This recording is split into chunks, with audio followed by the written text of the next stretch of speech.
Good evening. You're watching us live from the Gambia Radio and Television Services. This is GRTS News with me, Winifred Nicole, in the headlines this evening. The Office of the Clerk trains National Assembly members on legislative functions and procedures as the new parliamentarians brace up to start their oversight functions. The Minister of Higher Education, Minister Professor Pergamens, tours of institutions under his purview, barely 24 hours after taking the oath of office. Plus, the Fisheries Ministry validates the Fisheries and Aquaculture Policy 2022-2031 and the sector's Action Plan 2022-2026 as working tools for a more progressive future. Away from home, Tanzanian government proposes a $43 million fuel subsidy plan meant to help motorists from surging gas prices. And Ukraine calls for help to end Russia's blockade of its ports to avert a global food crisis. Well, viewers, those are the headlines.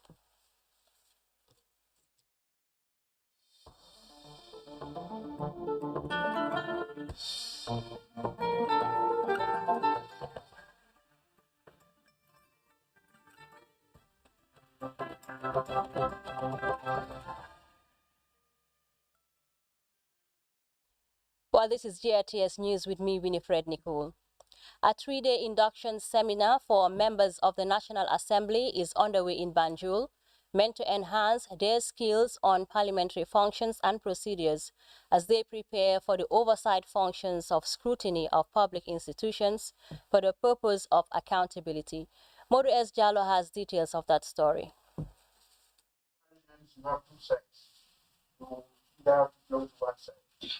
Parliament is all about history. And it's no coincidence. This is customary at the start of every legislature to conduct an induction training for National Assembly members, preparing them for the task ahead. With 33 out of the 58 National Assembly members all new in the House, it is important to acquaint the lawmakers with how they go about executing their functions. It is obvious that parliamentarians preside over the making of laws for the good of society and serve as the apex oversight institution of this republic. Therefore, it is important that the capacity of incoming honorable members be built along technical and professional legal lines. The National Assembly is being supported in this training by its partners, including the British High Commission, the European Union, and the United Nations Development Programme, UNDP, whose resident representative on Saturday challenged the lawmakers to ensure they legislate in the interest of the country. As elected new National Assembly members, you are expected to play a crucial role in shaping the Gambia national development policies and laws that advance human development and accelerate progress towards the achievement of the Sustainable Development Goals. Speaker of the National Assembly, Honorable Fabakary Tombong Jatta, encouraged the National Assembly members to value the training, which will equip and prepare them for their parliamentary functions. This is an exciting period in the life of our democratic government, as our National Assembly is more diverse than ever before, and as such offers unique opportunity to develop and deepen our democratic culture. And this program will provide you with the necessary insight into how best you can do that as a representative of the people. Honorable Bakari Kora is one of the newcomers who is expecting to tap from the training as he prepares to begin his term as the National Assembly member for Upper Fuladu West. This is a parable that will pave way for National Assembly members so that we can know how to operate as far as the Assembly is concerned. So being a new National Assembly member, like attending this induction training, it will create a way for you so that you can know that these are some of the things that you're supposed to know as far as the Assembly matters is concerned. The induction training is very good and it is going to help me a lot. As you said, a new National Assembly member. Well, we don't know much about the work of the National Assembly, but as far as we are getting this induction training, we will learn a lot from it. With the induction training, I want to believe that this should actually help to prepare me towards the upcoming task that I am assigned to carry out in this assembly. So I'm really optimistic about it all, and I want to believe that this should help me to carry out my duties as expected. The induction training will last for 3 days and is expected to broaden their understanding of legislative, oversight, and representative functions. Well, as you can see, the National Assembly members are listening attentively to the various presentations, and this induction training is expected to provide a soft landing for the lawmakers, especially those coming into the National Assembly for the first time, as it will strengthen and build their capacity in understanding parliamentary proceedings and other procedures that are required during the various sittings here at the National Assembly. Momodes Jalo, GRTS News at the National Assembly Chambers in Banjul. Barely 24 hours after taking the oath of office, the Minister of Higher Education, Research and Technology, Professor Per Gamens, has begun work by touring institutions under his purview. Wednesday's familiarization tour took Professor Gamens and delegation to the Gambia College and University of the Gambia, Faraba campus. Janke Ture has more on that. His first tour of institutions under his purview, coming days after his appointment as the Higher Education Minister. Dr. Per Gamens' first port of call was at the Gambia College School of Education, Brikama campus. The aim is to gather first-hand information on the state of affairs of the teacher training school. On the ground, Minister Gamens was introduced to the operations of the institution with representatives of the college saying a few words of welcome, each resounding the other in promising a good working relationship. The university, I think you spend the best part of your life at the university in the Gambia College here. So we are family. I think you are still part of us and we are part of you. The Gambia College is the oldest college of higher education in the Gambia, devoting to excellence in teaching, learning and research. Abubakar Jara, Principal Gambia College, said he is optimistic that the challenges of the institution will be resolved. Among the challenges he highlighted were transportation issue, the upgrading of infrastructural development, transformation agenda in the teacher education, amongst others. Our old campus still needs a facelift, and we will work with you towards those improvements. As an institution, you are aware that we are also set to transform into the teacher education university of this country, because our strength as an institution is in teacher education. And that transformation agenda is something that would require a lot of funding and commitment. Responding to their remarks, Minister Gamens assured that their challenges will be resolved, while urging all of them to stand firm and work for the betterment of the college.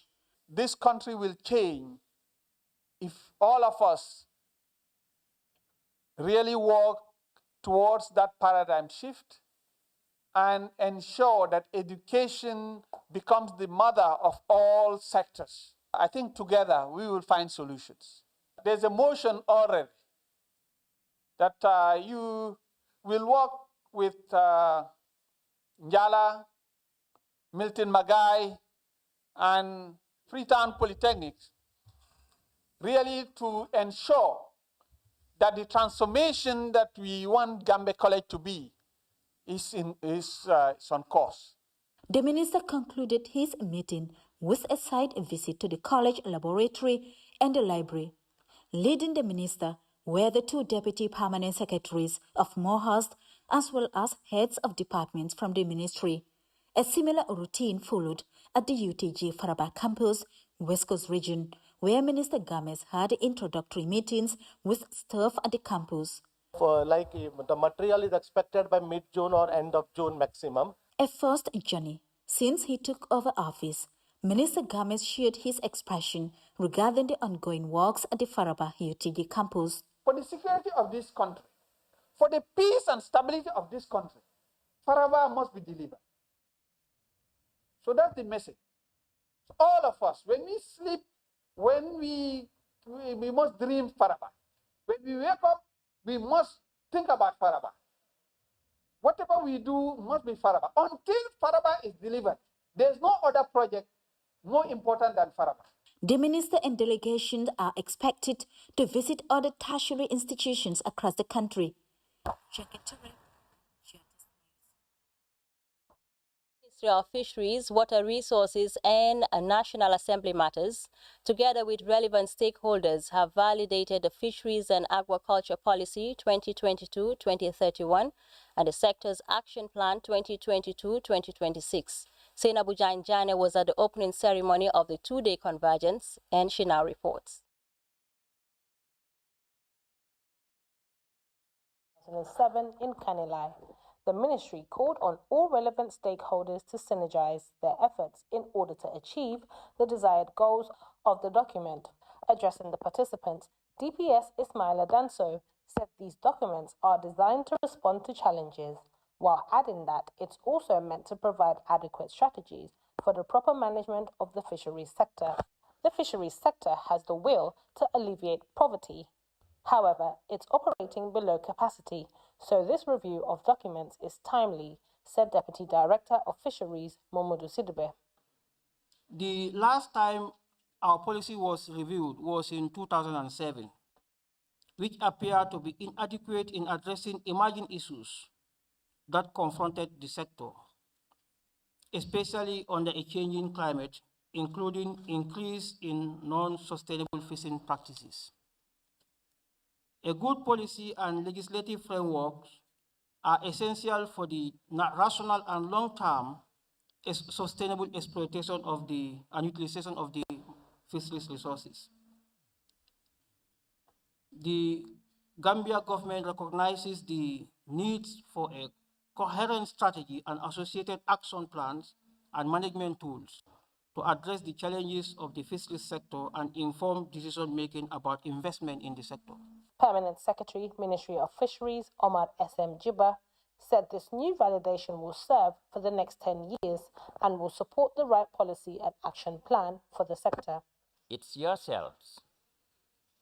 As I started, without you, this sector would have been meaningless to the Gambia because we would not have had a roadmap. And therefore, your presence here is very key, and we would appreciate your full participation in these 2 days to give us a better document so that the Gambian population, the Gambian people, the Gambian citizenry that we represent here would always say, at last, they've come up with something better. This is one important step by stakeholders meant to revive the country's fisheries sector. Zainabu Janjane for GRTS News. The role of religion in national development. The Pastors Intercessory Fellowship has convened the 6th edition on the role of religion in national security. As we hear in this report by Aminata E. Sanyang, the significance of peace, security and stability in a volatile world was a theme for the event, graced by religious leaders, security men and women, traditional leaders and civil society organizations. The 6th edition on the role of religion in national security brought together the security sector and the religious leaders to discuss religion and security matters. Government and religious leaders and traditional rulers will adopt as a tradition the tenets of peace and security of our beloved people. This will ensure self-guided governance within the nation that we need to live peaceably and quiet lives. We must reason together with same purpose to put safety of our people first, knowing well that government cannot do it alone. She will need the assistance of religious leaders and traditional rulers. Various security institutions were represented, including the Interior Ministry. The National Security Advisor, Momodu Baji, highlighted the significance of the security sector. Security and justice are major concerns of citizens of any nation.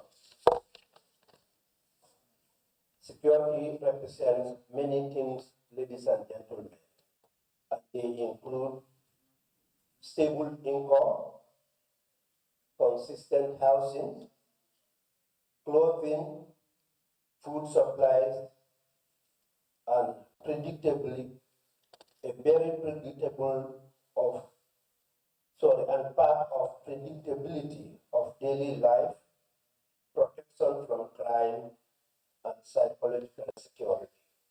His Excellency President Adama Barrow was represented by the Higher Education Minister, Prof. Per Gomez.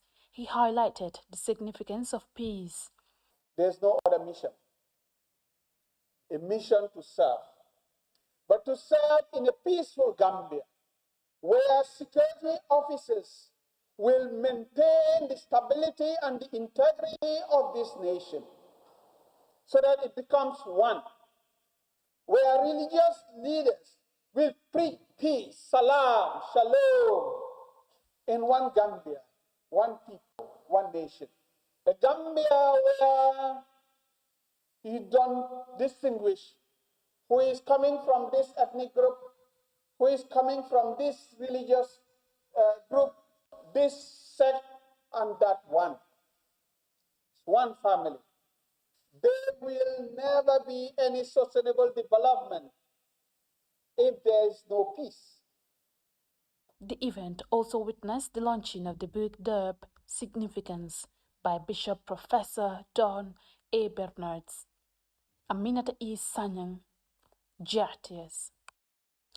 To the Lower River region now, where officials of the Roots Project have been busy honing the skills of women and youths in food processing, soap making, and tie and dye as alternative means of survival in the wake of the fatal COVID-19 pandemic, which also comes with economic challenges. The Roots Project is aimed at strengthening the resilience of smallholder farmers. A correspondent in the region, Usman Balde, tells us more. The Rural Post-Stimulus Facilities Support Group are focusing on training farmers on food processing across the country, aimed at strengthening and improving their skills on processing, packaging, and labeling to enhance access to market, as well as reduce post-harvest losses. The Roots Regional Coordinator for West Coast Region, Ajakadi Bojang Sedi, explained that the training will enhance the country's food processing sector. Due to your commitment and dedication, we have proven people that we can do more than what we are expecting. And definitely we can attest to that. We have 13 products. We developed 13 products within these 2 days. I think that is a great achievement. So this is due to collaboration and also dedication to service. So I want to thank each and everyone for your contributions. The Regional Agricultural Director for Lower River Region, Modulamin Dabo, described the training as an opportunity to create income-generating businesses for the participant. He therefore called on them to take the skills seriously to enhance their livelihoods. I want to have self-sufficiency in food production. This cannot be achieved without putting everything into factor, whereby production need to be enhanced through processing those products. So now we are going to rely on you people to actually take this as an opportunity and encourage the producers to produce and you process so that we can keep it for a long period and we can have easy market access. Participant Musa Sow of URR and Modu Sow of North Bank Region both expressed joy for being part of the 2 days training, saying the skills learned have created employment opportunities for them.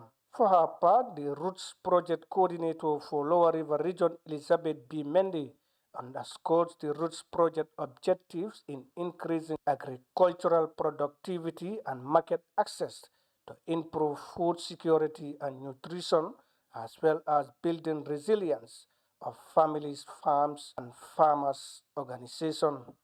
According to organizers, participants were able to process 13 different products from vegetables, fruits, and forest products into various kinds of juice and cakes, among other products. Usman Balde, GRTS News.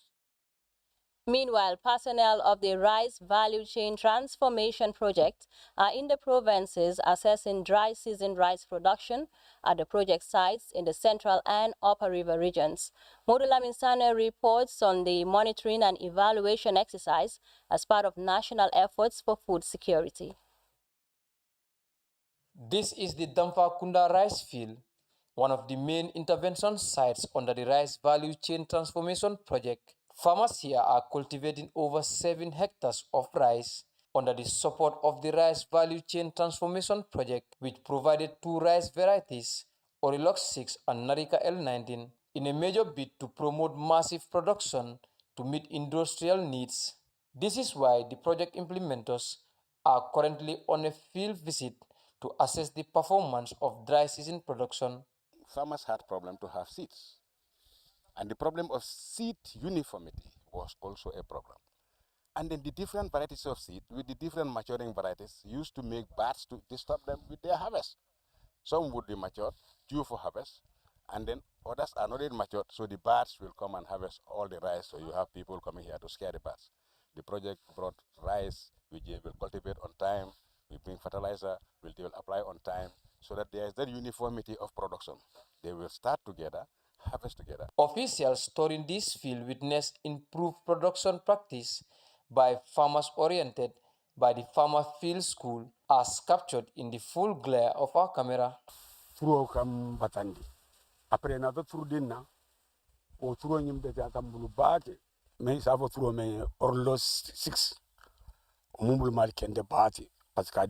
Getting good seeds and fertilizer used to be a major constraint for us, but that is history now, because the rice performance are the same if you look around.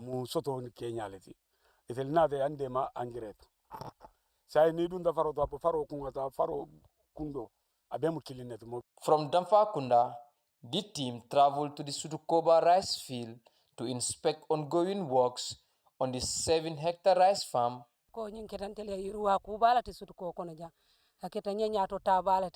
project brought a lot of progress for us, and it is driving away hunger. Everything here looks promising as farmers supported by the project and officials work hard to extend the field to 29-hectare production.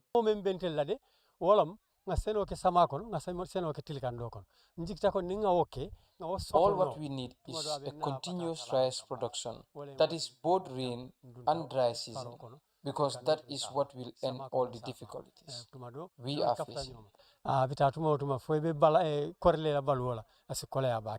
This field visit is a rare opportunity for farmers to also outline some of the challenges they face in the dry season. So immediately when I come here, when I saw the rice at this position, I was very happy and proud of it, because of feeding business is our own problems here. It's not easy for us. So when I come, I saw the rices like this, so I'm very happy. What I'm praising that is for us to increase more, because there are many people in our... Officials will continue site assessment in the Central River region north and south as the Rice Value Chain Transformation Project moves to increase farmer yields and production outcomes. Mudlamin Sane reporting for GRTS News from the Central River region. Elsewhere in the North Bank region, GRTS has been examining the impact of the clarion call by President Adama Barrow for punctuality at work among civil servants. The announcement was made on Tuesday during the swearing-in ceremony of cabinet ministers. Afamara Kanye was out and about to some offices and institutions in Kerawan, the regional administrative headquarters, and filed in this report. The message on punctuality within the civil service was well received in the North Bank region, with many believing it as the only way forward to move the Gambia to another level in terms of development. At the Regional Agriculture Directorate in Kerawan, civil servants reacted positively to the call, which they describe as timely. Demba Sanyang is the regional coordinator for the Roots project. In an interview, he told GRTS that patriotism is one key ingredient needed to set the country in motion. President's call, it's a very genuine call, and it is even a call that should not be something very strange to people, because we should all be responsible to make sure what we sign for is what we are paid for. So giving the devil's its due, it's like we, the civil servants, need to make sure that we do the right thing. That is the bottom line. Staff of various departments and institutions within the North Bank said the move is significant to ensure effectiveness and efficiency in the civil service. Lamin Jete, the acting regional education director, and Faba Juf both reacted to the president's call. They called on the entire civil service to act as advised by the head of state. I think it's very important as civil servants that we take this seriously. That is one of our core mandates, to be regular at work as well as to be punctual. At school or at work or whatever, punctuality and regularity is very important. And without it, we cannot attain what our aims and aspirations are concerning the service delivery. Speaking to GRTS in his office, Lamin Sedikan, the governor of the North Bank region, highlighted some of the laid down plans his office has devised to encourage punctuality in the region. Lateness at work should not be acceptable anymore. We are going to introduce what is called unannounced visits across the region. So anybody who is not found at your desk, we have to find out why you are not there. And if you are not there, why are you not there? He was quick to recognize the new cabinet as one with a high caliber, which comprised of seasoned intellectuals with the know-how to take the Gambia to the promised land. I look forward to see every civil servant to put our heads together and work and make sure that we achieve the objectives that the government is setting, and we hope that this country will go forward. To ensure effectiveness and efficiency of the civil service in the North Bank, the government of His Excellency President Adama Barrow is set to inaugurate this multi-million-dollar structure, which will house the various departments and institutions operating across the region. For the news, I am Famara Kani. Well, we will go with a short break now. News from outside the Gambia is up next. Stay tuned.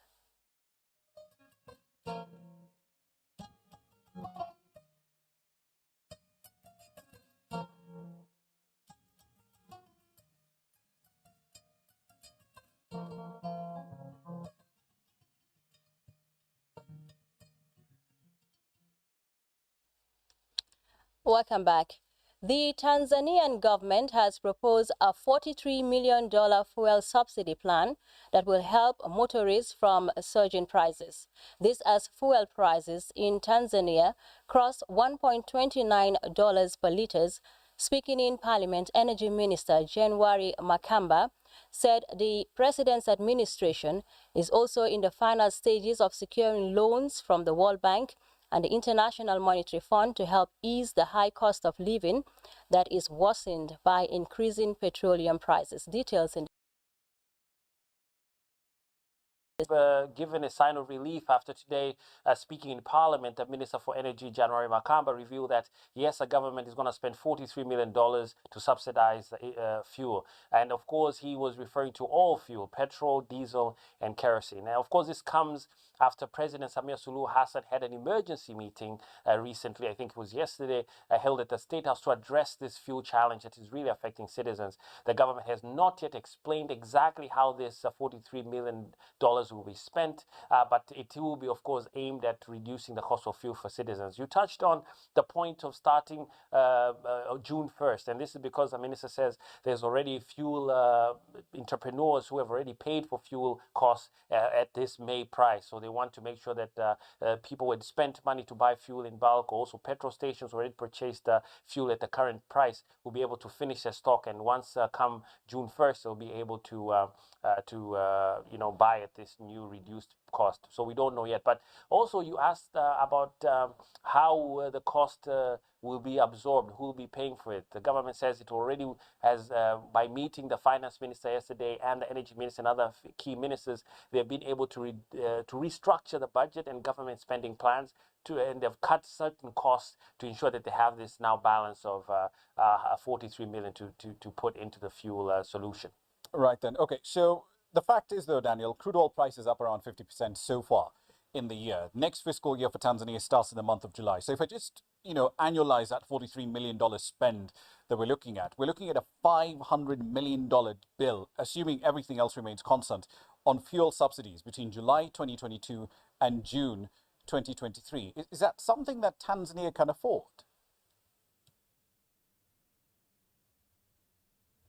Well, Rama, the exact spending plans for the next coming year have not been revealed. But what you know is that the government is also in the process of securing loans from the International Monetary Fund, the IMF, as well as the World Bank to sort of offset any possibility of the rising fuel prices in the next fiscal year. The government also plans to allow more private oil companies to import fuel directly as a measure sort of to stabilize this sector. It also wants to establish a fuel price stabilization fund to cushion customers who would otherwise keep suffering the way that is happening now. It also has set up a large fuel depot, which is called the National Strategic Petroleum Reserve, to ensure that the country would have stock of fuel in case the challenge continues. The country, as it stands, has fuel for the next 27 days, and the minister hopes that once all these plans are put into place, maybe next year there might not be as serious needs to look for funding or to sort of get into deep,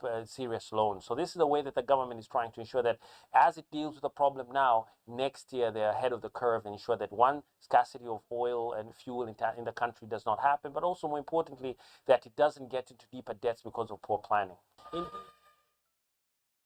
Ukraine is calling for help to end Russia's blockade of its ports and avert a global food crisis. President Vladimir Zelensky says the ports need to be freed to allow wheat shipments. Russia's blockade along the Black Sea coast has meant millions of tons of grain cannot leave the country. Ryan Thompson has more from Brussels. Ukrainian food exports have really ground to a halt in recent days, ever since the Ukrainian President Volodymyr Zelensky announced just over a week ago that 4 key ports would close. He cited the need to get control over them because in recent weeks, they've really seen their exports drop significantly. They've become the target of a twofold problem. In one sense, the Russian naval blockade on the Black Sea has made it increasingly difficult for ships to come in, fill up with supplies, and carry those outward. They've had to find alternative routes. The second issue is that Odessa and a number of these ports have become increasingly the target of Russian missiles. They've taken missiles over and over again as the Russian military has intensified its campaign in the region. We've seen time again missiles actually striking a port depot and injuring a number of workers, as well as hurting the supplies that were stored there. The Ukrainian president, speaking to the media, said it wasn't an easy choice to close these ports because he knows it will have a significant ripple effect on the global economy, but he says at this stage he does not have a choice. For the first time in decades and decades in Odessa, there is no usual movement of the merchant fleet. There is no usual port work. This has never happened since World War II. Without our agricultural exports, dozens of countries in different parts of the world are already on the brink of food shortages. And over time, the situation can become terrible. Politicians are already discussing the possible consequence of the price crisis and famine in the African and Asian countries. Now, Ukraine is often called the breadbasket of Europe, and it very much is, providing key supplies like grain to consumers across the European continent. But its impact globally in the food system goes much farther. It actually feeds over 400 million people around the planet. So any impact to exports will be significant. The United Nations has warned that in the short term, things are under control, but this could really have significant ripple effects in the next few weeks. Markets certainly have taken notice of this at this stage and are already pricing things in. Vladimir Zelensky has appealed to allies and partners who have supported Ukraine in the past to get involved, see if they can provide a solution to avoid any kind of crisis here in terms of a global food supply. We already see allies working to find alternative shipping routes within the Black Sea to see if these boats can get in and out, but that still will require these ports to reopen under safe conditions sometime soon. Ryan Thompson, CGTN, Brussels. Well, that does it for the news, but before we take leave of you, a quick look at our top stories. The Office of the Clerk have been training National Assembly members on legislative functions and procedures as the new parliamentarians brace up to start their oversight functions. The Minister of Higher Education, Minister Professor Pergamens, has begun tour institutions under his purview, barely 24 hours after taking the oath of office. Plus, the Fisheries Ministry has validated the Fisheries and Aquaculture Policy 2022-2031 and the sector's Action Plan 2022-2026 as working tools for a more progressive future. Away from home, Tanzanian government has proposed a $43 million fuel subsidy plan meant to help motorists from surging gas prices. And Ukraine is calling for help to end Russia's blockade of its ports to avert a global food crisis. Well, viewers, that was all we had time for in this edition of the news at 2200 hours. Well, from me, Winifred Nicole, and the entire news team, thanks for watching and do have a peaceful night.